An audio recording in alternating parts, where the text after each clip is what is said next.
There lived in the valley a wealthy businessman who was dissatisfied with his only son. The youngster showed no signs of intelligence or originality, let alone a willingness to work. His mother, on the other hand, always believed in him and made excuses for him. When the lad reached the age of marriage, his mother begged the merchant to find him a suitable wife. The merchant, on the other hand, was too ashamed of his sluggish son and had made up his mind not to get him married. But the mother's heart was set on this. She had been looking forward to this for years.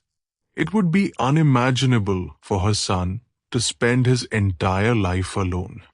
She simply refused to consent to this for a time. So she tried to make excuses for her son. She claimed to have occasionally detected amazing attributes of wisdom and intelligence in him. Her tone irritated the businessman. "Look here," the merchant told his wife one day as she was praising her kid, "I have heard this many times before, but you have never once proven it.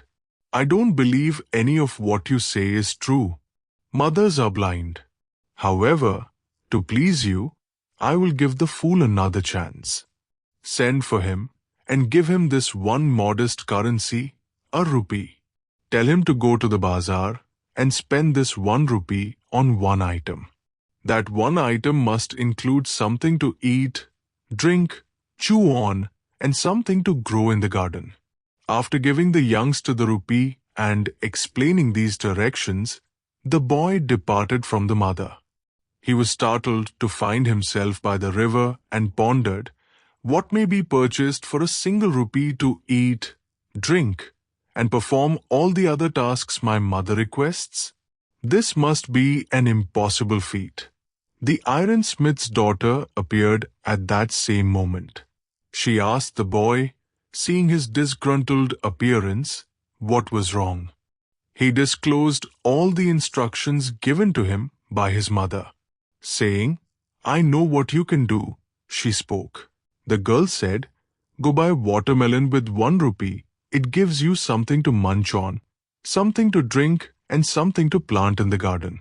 Your parents will be happy when you give it to them." That's just what the boy did. The merchant's wife was overjoyed to see how intelligent her kid was. As soon as her husband got home, she exclaimed to him, "Look, this is our son's work." "Actually, mother," replied the child, "the daughter of an ironsmith advised me to do this."